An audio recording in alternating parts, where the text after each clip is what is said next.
Vamos abrir nossas Bíblias, irmãos, no livro de Salmos, capítulo 30. Nós estamos retornando aqui ao livro de Salmos, o estudo que estávamos fazendo no livro de Salmos. Tivemos essa parada agora em outubro, para estudar um pouco da Reforma Protestante. E aqui nós vamos voltar, então, para o livro de Salmos. O que é muito bom, né? Porque se a gente parar para fazer as contas direitinho, o livro de Salmos tem 150 capítulos. E a gente vai passar uns 2 anos aí, se não tiver essas pausazinhas, né?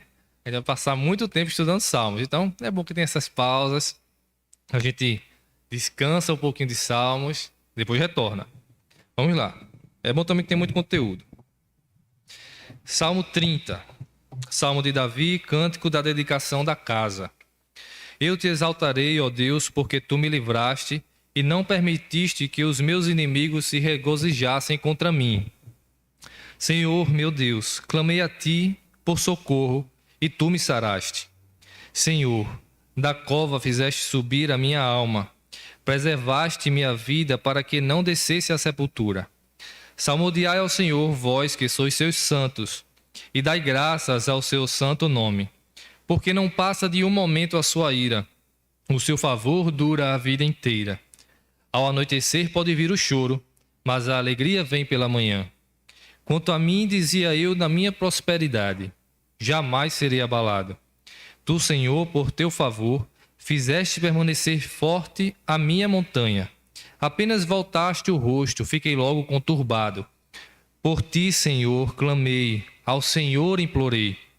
Que proveito obterás no meu sangue quando baixo a cova? Louvar-te-á porventura o pó? Declarará a ele a tua verdade? Ouve, Senhor, e tem compaixão de mim. Sê tu, Senhor, meu auxílio. Converteste o meu pranto em folguedos, tiraste o meu pano de saco e me cingiste de alegria, para que o meu espírito te cante louvores e não se cale. Senhor, Deus meu, graças te darei para sempre. Vamos orar? Senhor bondoso, nós te agradecemos por tua palavra e o privilégio que nós podemos ter de aprender de ti. Ter o teu Santo Espírito em nós habitando e nos instruindo e nos ensinando os passos, nos fazendo lembrar das coisas que tu tens em tua palavra. Age, Senhor, em nós, nos ajuda a entender, a modificar nossos caminhos, compreender e obedecer à tua verdade. Ajuda-nos nesse momento, Senhor, a ser santificados e edificados em ti. Me ajuda em especial, Senhor, na fidelidade à tua palavra e também, tanto a mim como aos teus filhos, do qual eu também estou incluído, ovelha tua, tu como supremo pastor, ensina ao teu povo. Esse é o desejo do nosso coração e humildemente te pedimos, em nome de Jesus, amém. O Salmo 30, na continuação que nós estávamos vendo, nós não vou fazer uma retrospectiva, os irmãos devem lembrar um pouco do que a gente já vinha vendo, e até porque os salmos são repartidos, Mas a gente já veio acompanhando os livros de salmos e a gente viu que tem aquela temática do rei, tem o salmo que fala da palavra e a que fala do rei. Esses dois andam juntos. Até no Salmo 29 a gente viu isso. É difícil a gente lembrar do que viu há quase um mês atrás, Mas a gente viu isso no Salmo 29. Da palavra do rei e como isso se manifesta nos momentos de tribulação. Que o rei, ele anda acima da tempestade, ele reina acima da tempestade, que as coisas nada fogem ao seu controle. Tudo isso nós vimos no Salmo 29. No Salmo 30 nós temos um louvor, é um salmo de ação de graças, que ele expressa uma mudança de vida. Nós vemos aqui o tempo todo. Já no começo a gente já vê quando ele faz: eu te exaltarei ao Senhor porque tu me livraste e não permitiste que meus inimigos se regozijassem contra mim. Esse contraponto existe no salmo o tempo todo. Um choro que se tornou em alegria, um pranto que se transformou em folguedos. Nós vamos ver isso nesse salmo, tá? O início, antes de ver o salmo, nós temos o título, que diz que é um salmo de Davi, e diz que é um cântico da dedicação da casa. Aí nós já viemos logo ao pensamento de que casa seja essa? Oi? A casa de Deus, o tabernáculo na época de Davi, né? Que mais futuramente seria o templo feito por Salomão. Pode ser, né? Aí entra agora a divergência entre os comentaristas, porque de fato ele fala da casa, não é de uma casa qualquer, mas da casa. Porém, no corpo do salmo, como nós vimos, nós não vemos nenhuma referência ao tabernáculo ou ao altar, à casa de Deus, como ele se refere em outros salmos, né? Eu gostaria de estar nos teus mãos, o qual Davi, ele, se os irmãos lembrarem, né? Lá em 2 Crônicas vai ter, 2 Crônicas, 1 Crônicas 22, Davi organiza todo o material para a construção do templo. E aí, alguns vão dizer que seria nesse momento que Davi teria feito esse cântico para a dedicação futura que seria feito por Salomão, certo? Porém, também há outros que comentam que não seria nesse momento que Davi estaria se referindo, mas no momento que ele construiu a sua própria casa, depois que ele deixou de fugir de Saul, se foi ungido rei, já foi ungido há muito tempo, depois ele passou a reinar sobre Israel, construiu o seu próprio palácio em Jerusalém e ele dedicou a sua própria casa. E se referindo a isso, existe de fato na lei de Israel, vou pedir que os irmãos abram ainda Deuteronômio 20. Inclusive a gente vai usar bastante textos. Deuteronômio 20, versículo 5. Nós vemos que existe a lei com relação à dedicação da casa, uma consagração que era feita pelo povo de Deus. Deuteronômio capítulo 20, versículo 5 diz assim: os oficiais falaram ao povo dizendo: qual homem que edificou casa nova e ainda não a consagrou? Vá, torne-se para casa, para que não morra na peleja e outrem a consagre. A continuação desse texto vai falar também de outras coisas, tá? Não só de casa, mas, por exemplo, você plantou uma vinha, você plantou alguma árvore frutífera. Aí a lei é com relação aos homens irem para a guerra e não desfrutar do fruto do que eles fizeram. Seja a construção de uma casa, seja a plantação de alguma árvore frutífera. Eles deveriam primeiro ficar, não iriam para a guerra naquele momento.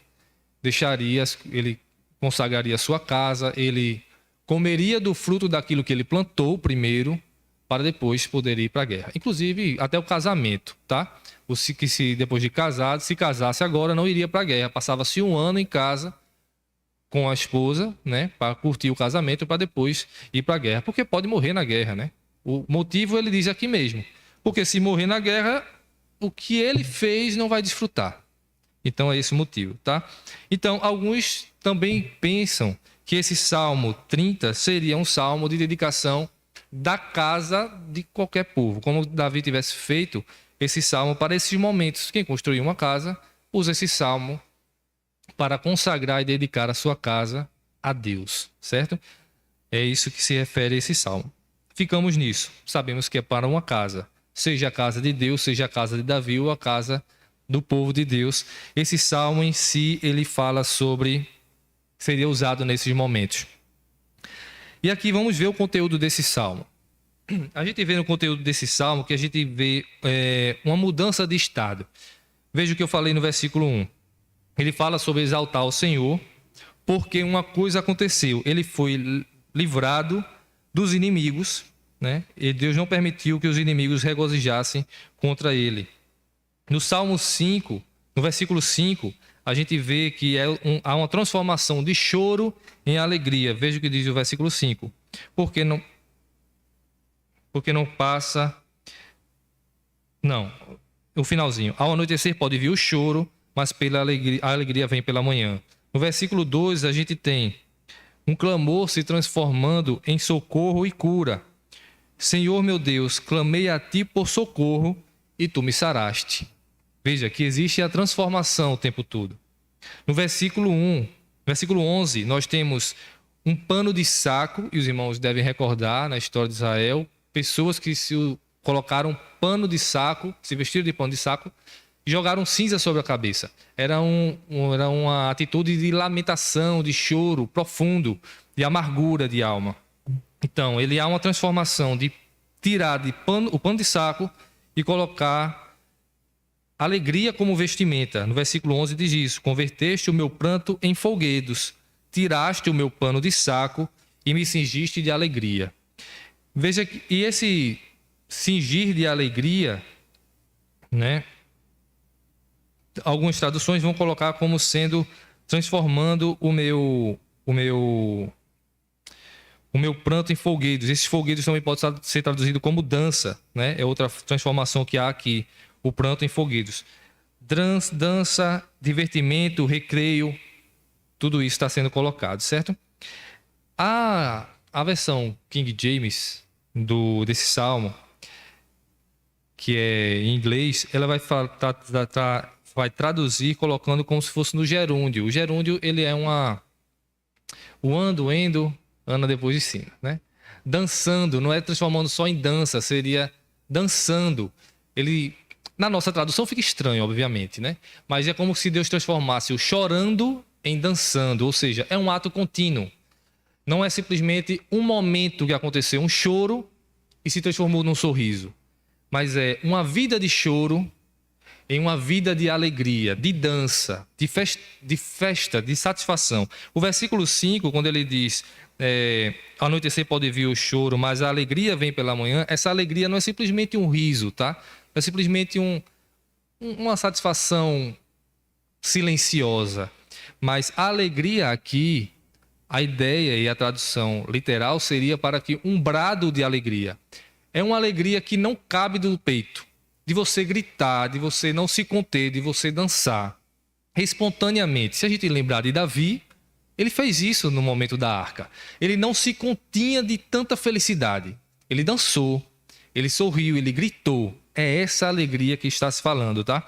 Então, essa mudança de estado que o Salmo 30 está colocando é nesse nível. É uma mudança profunda, é uma mudança real, de não um estado momentâneo. Não é algo que aconteceu naquele momento e depois pode mudar. Mas Deus transformou toda a minha vida de lamento, de humilhação, de tristeza, de choro, em dança, em alegria, em folguedo, em festa. Certo? A gente vê isso ainda não só nesses versículos que eu falei, mas no versículo 3, a gente tem a morte se transformando em vida. O Senhor, da cova fizeste subir a minha alma. Veja, da cova. O que é que ele está falando? De morte. Tiraste a minha alma da cova. Preservaste minha vida para que eu não descesse à sepultura. A gente tem ainda no versículo 11, eu já falei, do pranto se transformando em folguedo. A gente fala ainda no silêncio da morte no versículo 12, que Deus transforma esse silêncio da morte, essa apatia da alma, em cânticos de louvor.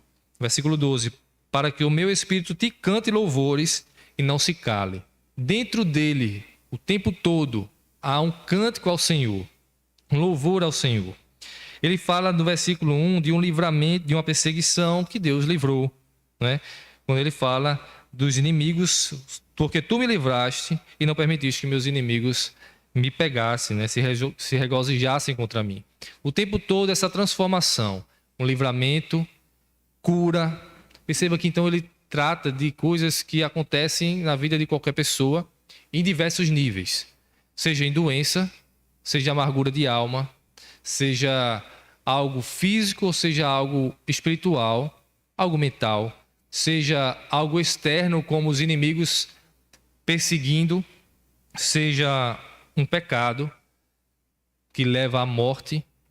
Disso tudo o Senhor o livrou. Não de uma maneira, novamente, momentânea, não um momento apenas, e depois você volta a recorrer nisso, mas de maneira real, permanente e constante, certo?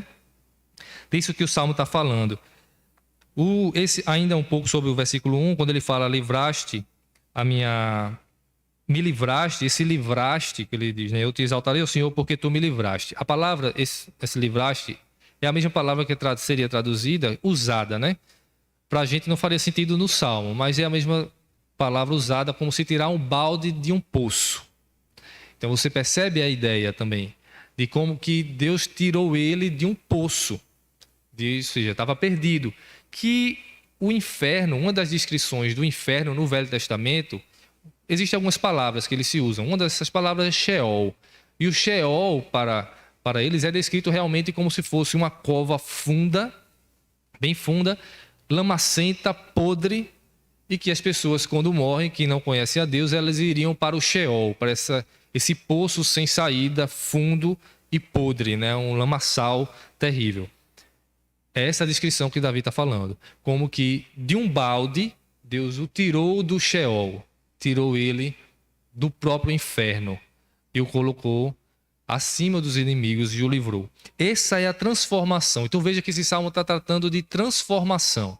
Uma transformação que aconteceu na vida de Davi e, obviamente, do povo de Deus. Por isso ele também serve para nós. E uma coisa muito interessante sobre esse salmo também é quando ele vai falar sobre essa transformação, e muito próximo nosso, o que acontece também é que muitas vezes nessa transformação, que é uma bênção, não é? Que pode ser levado para qualquer nível, como eu falei, seja uma doença que se transformou em uma cura, seja algo que eu fiz, eu estava desempregado e agora estou empregado, eu estava sofrendo perseguições e depois isso modificou e o Senhor me livrou de tudo aquilo, alguma aflição que tinha dentro da minha casa, da minha família, e agora eu estou muito bem. Todos nós recorremos a um pecado de achar que essas bênçãos, em determinado momento, acharmos que isso não foi mérito do Senhor, mas como se fosse mérito nosso. Como que eu estava desempregado, agora eu tenho emprego, mas eu realmente estudei para isso. Eu, nas entrevistas, fui bem por conta de minha capacidade. Eu estava sofrendo determinada situação dentro de casa da minha família, mas porque eu consegui driblar as circunstâncias e agora eu estou muito bem porque eu fiz determinada coisa. Percebe? Isso acontece, é algo que todos nós, pecadores, né, mesmo o povo de Deus, conhecendo o Senhor, mesmo tendo sido livrados do Sheol, nós somos suscetíveis a isso. Não é diferente aqui na vida do salmista, de a gente achar em determinado ponto, por mais que no momento nós sejamos agradecidos a Deus por aquilo que Ele fez por nós, mas de determinado ponto de nossa história a gente achar que, não, eu tive também determinada participação e por isso eu mereço ter o meu crédito, eu ter o meu crédito. O Salmo também trata disso. Veja o que diz o versículo 5. Porque não passa de um momento a sua ira, o seu favor dura a vida inteira. Esse aqui é uma motivação pelo qual as coisas, a mudança, certo? Por que acontece essa mudança de choro em riso? Porque não passa de um momento a sua ira e o seu favor dura a vida inteira. Ao anoitecer pode vir o choro, mas a alegria vem pela manhã. E agora o que eu estava falando. Quanto a mim, dizia eu, na minha prosperidade. Veja, quando tudo ficou bem, na sua prosperidade, quando tudo estava tranquilo, eu dizia a mim mesmo, jamais serei abalado. Ele estava muito confiante.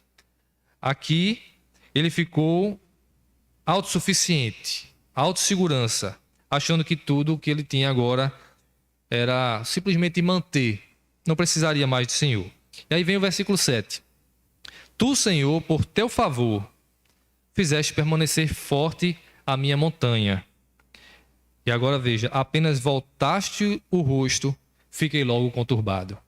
Perceba que se não é o Senhor que está o tempo todo guardando, a gente fica logo conturbado.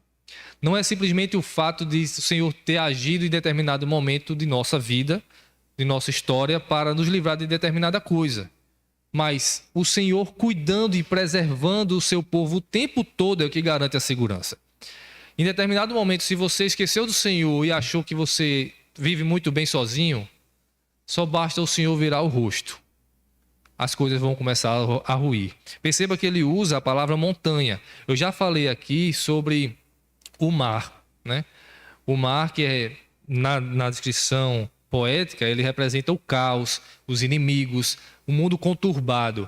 Em contrapartida, a montanha representa a estabilidade, né? A segurança. Então, na minha segurança, naquilo que eu tinha de mais resistente, quando o Senhor virou o rosto, a minha montanha começou a ruir, certo? É disso que ele está falando. E aí ele continua. Quando isso aconteceu, quando o Senhor virou o rosto, e por que o Senhor virou o rosto? Porque houve orgulho naquele coração. E como a palavra diz, o Senhor resiste aos soberbos. No momento que nós esquecemos do Senhor, nós nos voltamos contra o Senhor. Não é simplesmente uma apatia. Não é simplesmente você esquece. Quando você esquece de Deus, você não para no ponto onde você ficou. Você cai na fé. Você ficou contra Deus. É bom que a gente entenda isso. O orgulho, a gente se achar demais, e o pecado em si, porque isso tudo é pecado, isso não simplesmente para a nossa vida cristã, nosso progresso na fé, aonde nós estávamos, e quando a gente volta, a gente já volta do ponto de onde paramos. Não, quando a gente peca, nós nos voltamos contra Deus. É de fato virar o rosto. Como que nós, por mais que ele tenha colocado aqui que o Senhor volta o rosto, e ele volta o rosto por conta que ele não pode, ele resiste aos soberbos, não pode haver pecado na sua presença.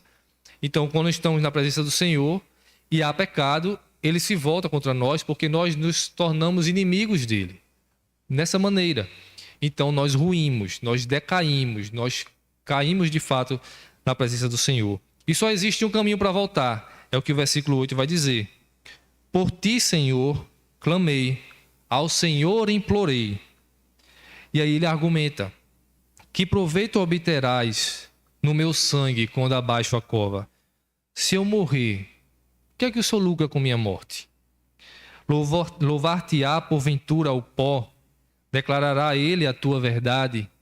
Como é que eu morto vou proclamar a tua palavra? Como é que eu morto vou te louvar e te adorar? Então ele suplica: ouve, Senhor, e tem compaixão de mim. Sê tu, Senhor, o meu auxílio. Isso não só é um reflexo de nossa vida, mas é uma instrução do que nós devemos fazer quando isso acontece.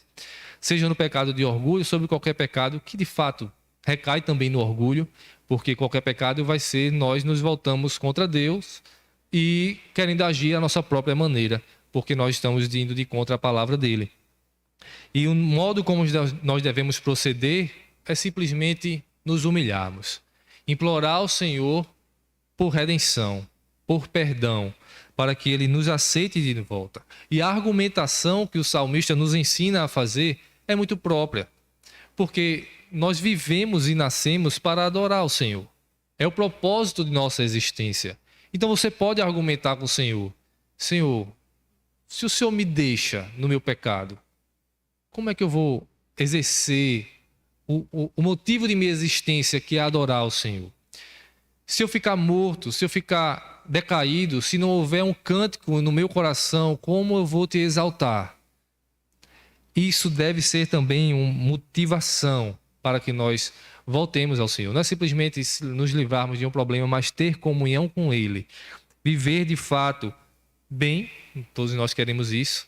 Estarmos na montanha que o Senhor construiu para nós, sendo livrados do inimigo, da morte, da tristeza, do choro, mas sendo contemplados e sendo cuidados o tempo todo por Deus. E quando nós cairmos, nós devemos voltar urgentemente para o Senhor, argumentando dessa maneira: Senhor, me aceite de volta. E a palavra do Senhor diz que se nós nos humilharmos, o Senhor nos recebe de volta.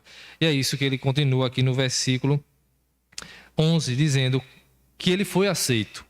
Converteste o meu pranto em folguedos, tiraste o meu pano de saco e me cingiste de alegria, para que o meu espírito te cante louvores e não se cale, Senhor, Deus meu.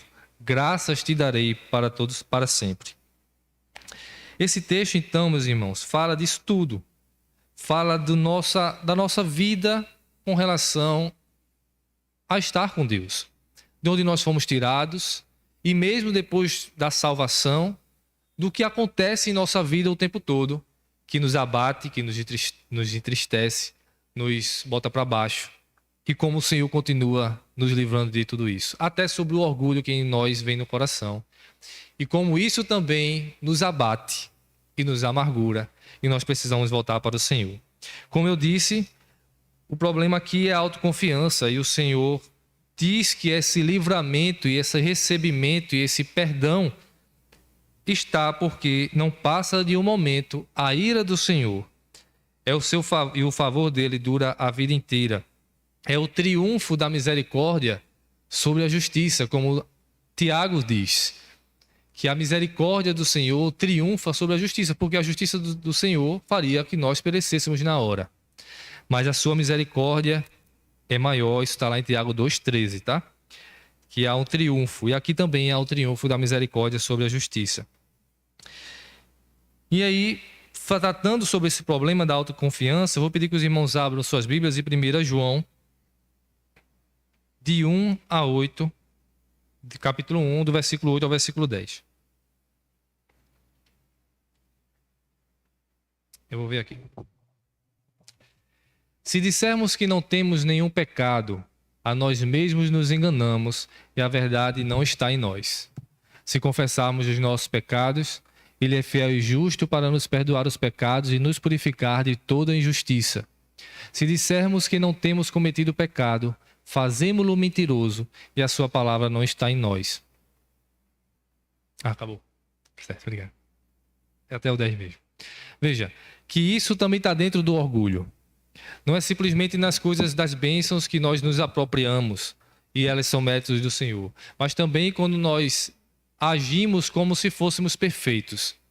E aí nós dizemos, como nesse caso, que não temos cometido pecado ou que não temos pecado. Na verdade, quando isso acontece, você está fazendo Deus de mentiroso, sua palavra de mentiroso, e com certeza ela não está em nós.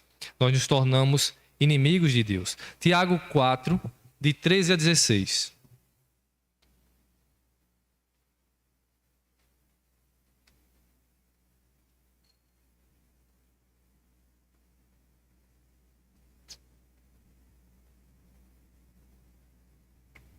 De onde procedem as guerras e contendas que há entre vós? Não, 4, 13 a 16. Tenho 4, sim. Atendei agora vós que dizeis: hoje ou amanhã iremos para tal cidade, e lá passaremos um ano, e negociaremos e teremos lucro. Vós não sabeis que sucederá amanhã. Que é a vossa vida? Sois apenas como neblina que aparece por um instante e logo se dissipa. Em vez disso, devias dizer: se o Senhor quiser, não só viremos, como também faremos isso ou aquilo. Agora, entretanto, vos jactais é se vangloriar, tá? Vos jactais de vossas arrogantes pretensões. Toda jactância semelhante é maligna. Veja o que é o orgulho. É disso que a gente está falando. O orgulho é você achar que você tem condições de fazer qualquer coisa. O texto de Tiago, ele exemplifica uma coisa que é muito comum para a gente. O que é que você vai fazer amanhã? Amanhã eu vou trabalhar, amanhã eu vou para tal lugar, amanhã eu vou sair, amanhã eu tenho que resolver isso e aquilo. Eu vou e volto. Essa segurança que você acha que tem não deve estar em você. Pelo contrário, o que o texto da palavra de Deus nos ensina a dizer é: se Deus quiser, eu vou e eu volto. Se Deus quiser, eu vou e eu faço. Se Deus quiser, vai acontecer. Essa é a segurança. E veja o que o sinal diz: jactância. A jactância, o orgulho, a vaidade, isso tudo são sinônimos, tá?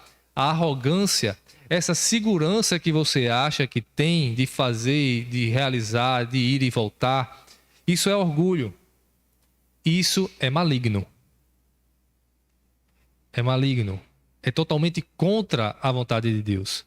Mas o que é do agrado do Senhor é que nós dependamos dele o tempo todo. Isso é que o texto está falando quando ele diz que na minha fortaleza, na minha montanha, eu achei que nada poderia me abalar. E quando o Senhor virou o rosto, Deus não andou um passo para trás, não. Ele virou o rosto. Eu já fiquei logo conturbado. Porque nós dependemos do Senhor o tempo todo. O povo de Deus é assim. Deus resiste aos soberbos, mas dá graça aos humildes. É o que diz o próprio texto de Tiago 4, no versículo 6. Citando o que tem lá em Provérbios. Provérbios 3, do versículo 34, diz assim: certamente ele escarnece dos escarnecedores, mas dá graça aos humildes. Escarnecer é Deus zombar. Deus zomba dos que zombam dele, mas dá graça aos que são os humildes, porque os humildes eles dependem dele. E aí eu vou pedir que abra aí o de 3:34 que eu citei agora, porque eu quero mostrar para os irmãos uma coisa. Veja o que esse texto está falando sobre novamente, sobre o orgulho, sobre o se vangloriar, que Deus resiste aos soberbos, né? Deus escarnece dos escarnecedores, e Deus dá graça aos humildes, Ele dá graça aos simples, Ele favorece essas pessoas que dependem dEle porque estão precisando dEle. O Senhor se agrada disso. Perceba esse texto, versículo 3, 34, um texto muito conhecido nosso. Agora volta para o 33. Veja o que diz. A maldição do Senhor habita na casa do perverso, porém a morada dos justos ele abençoa. Sobre o que era esse salmo? Do que falava esse salmo? Para que ele era usado? Lembra do início que eu falei? Oi? É Provérbios, tá certo. Lembra do que... Não, o Salmo 30. O Salmo 30, do que ele tratava o Salmo 30? Eu disse, para que ele era usado? Dedicação à casa. O texto fala sobre soberba, fala sobre transformação e sobre a soberba e da dependência que precisamos ter para que tenha essa transformação e para que Deus nos sustente na transformação que Ele nos fez. E nós citamos aqui Provérbios, que é o versículo posterior a esse, que fala sobre Deus resistir aos soberbos, mas dá graça aos humildes. E o texto anterior fala sobre casa. A maldição do Senhor habita na casa do perverso, porém a morada do justo ele abençoa. Perceba que o Salmo 30 de fato está falando sobre casa. Ele pode estar falando sobre a sua casa. E de fato ele está falando sobre a sua casa. Da transformação que o Senhor faz quando você depender dele, confiar nele plenamente. Meus irmãos, todo mundo fala de Deus. Todo mundo diz que Deus nos ajude. No momento de socorro, o Senhor, as pessoas, sejam cristãs ou não, eles têm na sua boca, até pela criação, pelo convívio com outras pessoas, eles oram suas orações rápidas ou no falar com alguém, que Deus nos ajude, que Deus nos livre, que o Senhor nos socorra. Alguma expressão, por mais que no seu coração ele não sinta isso como oração, todos em algum momento chegam a falar em Deus, no Senhor, nessa dependência. Mas de fato, no coração, nem todos são assim. Nem todos dependem do Senhor como Deus quer que dependamos. Nem todo mundo entrega a sua vida de fato ao Senhor. Confia no Senhor e obedece sua palavra. Nem todos fazem de sua vida o seu sacrifício diário a Deus. E é disso que Deus quer. Não é simplesmente aquela dependência de que Deus nos ajude. Valha-me Deus. Não é algo que sai da boca para fora, mas algo do interior. Algo que resiste ao tempo, resiste às circunstâncias. E essa dependência, esse depositar aos pés do Senhor, permanece como uma constante e perseverante no coração do cristão. 1 Pedro 2, de 4 a 8.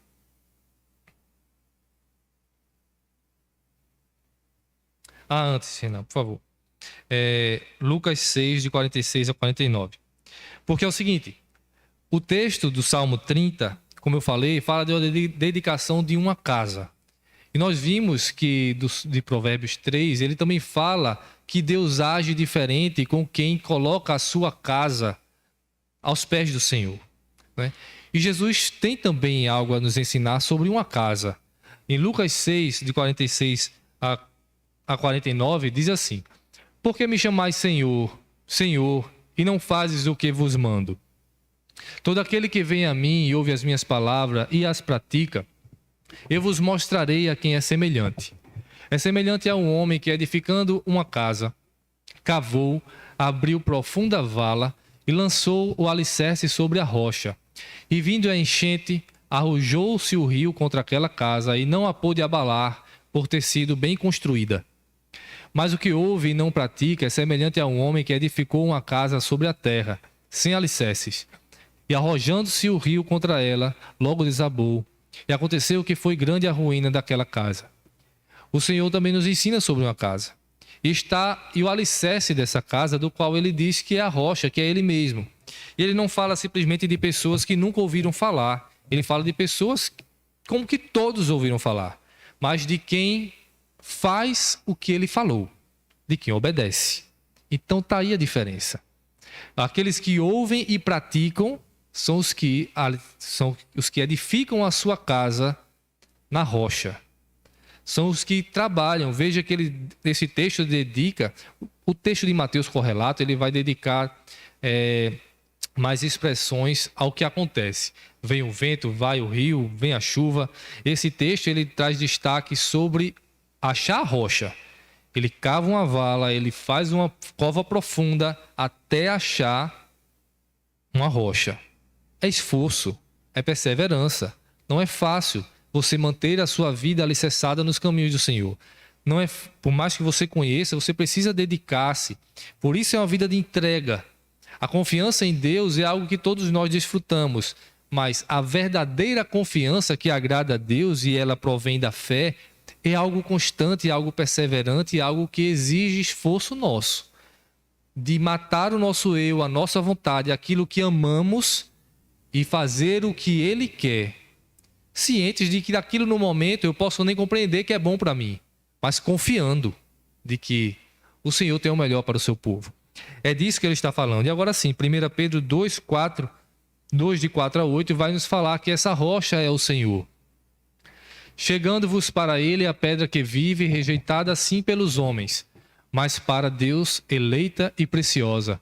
Também vós mesmos, como pedras vivas, pedras que vivem, sois edificados, casa espiritual, para seres sacerdócio santo, a fim de oferecer sacrifícios espirituais agradáveis a Deus por intermédio de Cristo Jesus. Por isso está na Escritura: eis que ponho em Sião uma pedra angular, eleita e preciosa. Rapidinho, pedra angular. A pedra angular, nas construções antigas, era a pedra que primeiro era uma pedra de esquina, por isso era uma pedra angular, formando um ângulo, que dali era guiada toda a construção. Perceba que novamente estamos falando de uma casa. De uma casa. A pedra que dá início a toda a construção, que tanto é o alicerce como que dá início a toda a construção, é Cristo. A pedra angular. Eis que põe em Sião uma pedra angular, eleita e preciosa, e quem nela crer não será de modo algum envergonhado.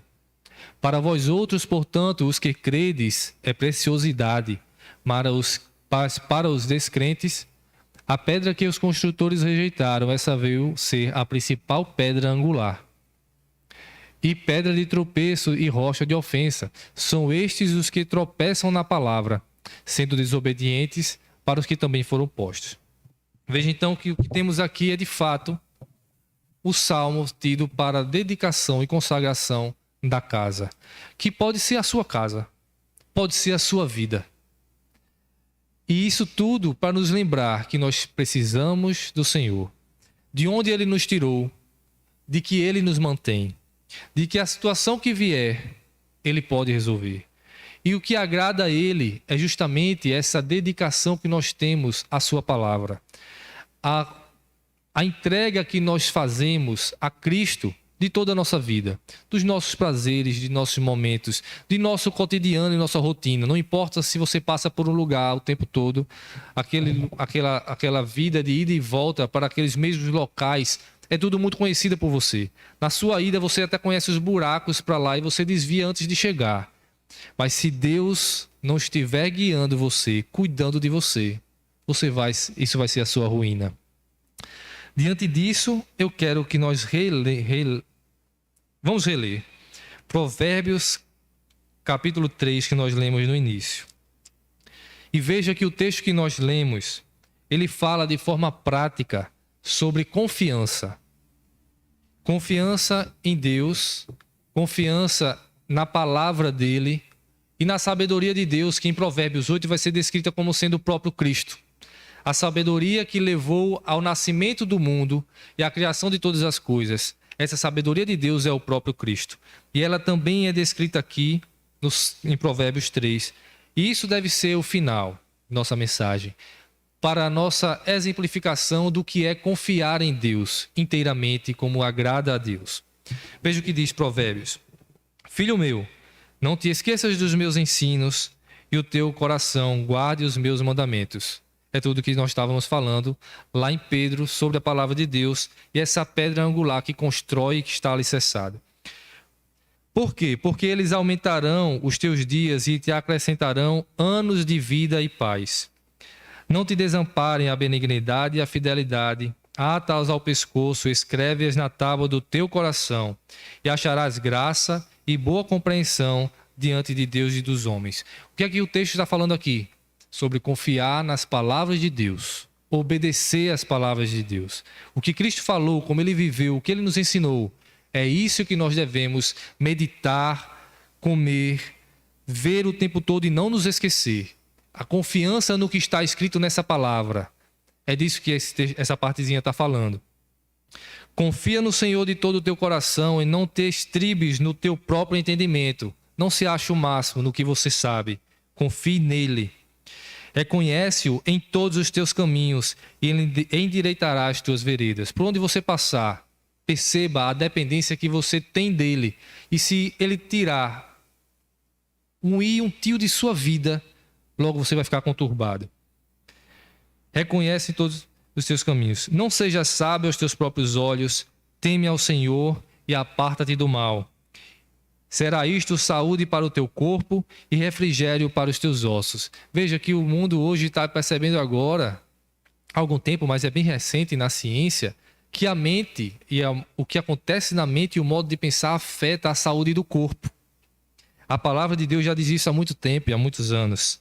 O orgulho traz saúde para...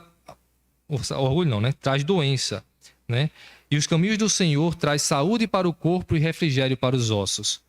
A alma, a mente sendo sarada e sendo reflexo no corpo. Honra ao Senhor com os teus bens. Olha a confiança nas coisas materiais. Que nós não devemos ter a confiança no nosso financeiro, no que nós produzimos, no trabalhar demais. Mas honrar a Deus com dízimos, com ofertas, com vir à casa do Senhor, honrar o dia do Senhor. Honra ao Senhor com os teus bens. Isso é confiança também. E com as primícias de tua renda. E se encherão fartamente os teus celeiros e transbordarão de vinho os teus lagares. Bênção do Senhor, através da confiança que você tem nele em dedicar os seus bens a ele. Filho meu, não rejeites a disciplina do Senhor, nem te enfades na sua repreensão. Outra coisa, quando o Senhor nos castiga para a nossa repreensão, traz choro, traz dor. Nós nos sentimos mal com isso, mas ele diz, confie, é para o seu bem. O Senhor ama você e por isso ele está tratando você dessa maneira. Perceba que em vários aspectos esse provérbio está nos dizendo para confiar em Deus. Na dor que o Senhor causar a você, confie. No que ele lhe reclamar, no que ele fizer doer, lhe fizer chorar, confie. É para o seu bem.